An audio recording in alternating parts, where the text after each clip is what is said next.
Hello friends, welcome to my channel. இன்றைக்கி வந்து பார்த்திங்க அப்படின்னா நம்ம ஒரு லீஃப் ஃபில்லிங்கோட ஒரு டைப் தான் வந்து பார்க்க போகிறோம். அதுக்காக நான் வந்து பார்த்திங்க அப்படின்னா ஃபஸ்ட்டு வந்து இந்த அவுட்லைனை வந்து ஜரியை யூஸ் பண்ணி செயின் ஸ்டிச் வந்து போட்டிருக்கேன். நீங்கள் சுகர் பீட்ஸ் கூட யூஸ் பண்ணி நீங்கள் அவுட்லைன் வந்து கொடுத்துக்கலாம். இதில் வந்து பார்த்திங்க அப்படின்னா நம்ம வந்து இந்த கார்னர், அதாவது டாப் ஆஃப் த கார்னர்லேருந்து ஸ்டார்ட் பண்ணலாம், இல்லை பாட்டம்லேருந்து ஸ்டார்ட் பண்ணிக்கலாம். அது வந்து நம்மளோட இஷ்டம் தான்.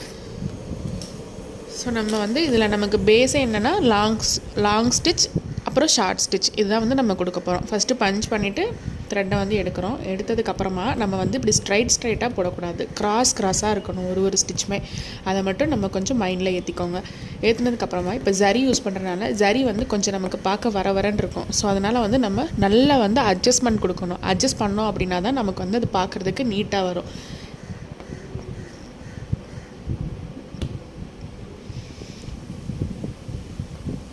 ஸோ வந்து ஜரி மட்டும்தான் யூஸ் பண்ணுவாங்களா அப்படின்னு கேட்டிங்கன்னா, ஜரியும் யூஸ் பண்ணுவாங்க. அதை தாண்டி வந்து நான் மேக்ஸிமம் வந்து சில்க் த்ரெட் தான் வந்து கொடுப்போம். ஜரியும் சில டைமில் வந்து கொடுப்போம். இந்த மாதிரி நீங்கள் எடுக்கும் போது இப்படி அட்ஜஸ்ட்மெண்ட் வந்து பண்ணும்போது உங்களுக்கு வந்து இது வந்து கொஞ்சம் நமக்கு பார்க்குறதுக்கு அந்த அவுட்லுக் வந்து நீட்டாக இருக்க மாதிரி வரும். அப்படி அட்ஜஸ்ட் பண்ணலை அப்படின்னா அது ஒரு மாதிரி தூக்கி தெரியும். அதை மட்டும் நீங்கள் கொஞ்சம் வந்து பார்த்துக்கோங்க. ரொம்ப வந்து அதுக்காக டைட் கொடுத்தீங்க அப்படின்னா கிளாத் வந்து சுருக்கம் கொடுக்க ஆரம்பிக்கும். அதையும் நீங்கள் நோட் பண்ணி வச்சுக்கோங்க.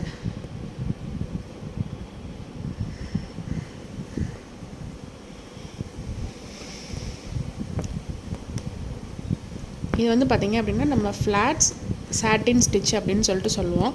இப்போ லோடு சாட்டின் ஸ்டிச் அப்படின்னா இதுக்கு கீழே வந்து நம்ம பைப்பிங் கொடுத்து அதுக்கு மேலே இதே சேம் ஸ்டிச் தான் வந்து நம்ம கொடுப்போம்.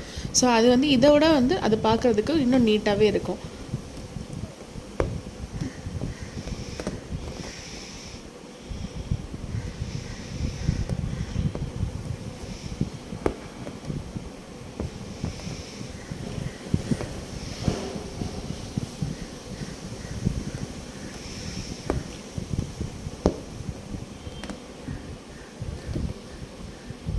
இதில் மெயின் வந்து நம்ம என்ன பண்ணணும்னா, நம்ம பண்ணுற ஒரு ஸ்டிச்சுமே வந்து அவுட்லைனை விட்டு வெளியே போகக்கூடாது.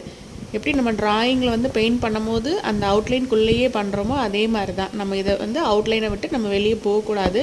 நமக்கு இந்த மாதிரி வந்து லைட்டாக வந்து கேப் இருந்தாலும் ஒன்றும் பிரச்சனை கிடையாது. அதையும் நம்ம வந்து சரி பண்ணிக்கலாம். ஃபஸ்ட்டு நீங்கள் இது கம்ப்ளீட் பண்ணதுக்கப்புறம் இங்கே எண்ணாட் வந்து நம்ம போட்டதுக்கப்புறமா இந்த மாதிரி நம்மளுக்கு வந்து கொஞ்சம் எம்டி ஸ்பேஸ் இருந்துச்சு அப்படின்னா நார்மலான செயின் ஸ்டிச் கொடுத்து நீங்கள் அதை ஃபில் பண்ணி வச்சுக்கோங்க. அப்போ பண்ணும்போது உங்களுக்கு வந்து ஃபினிஷிங் வந்து நீட்டாகவே இருக்கும்.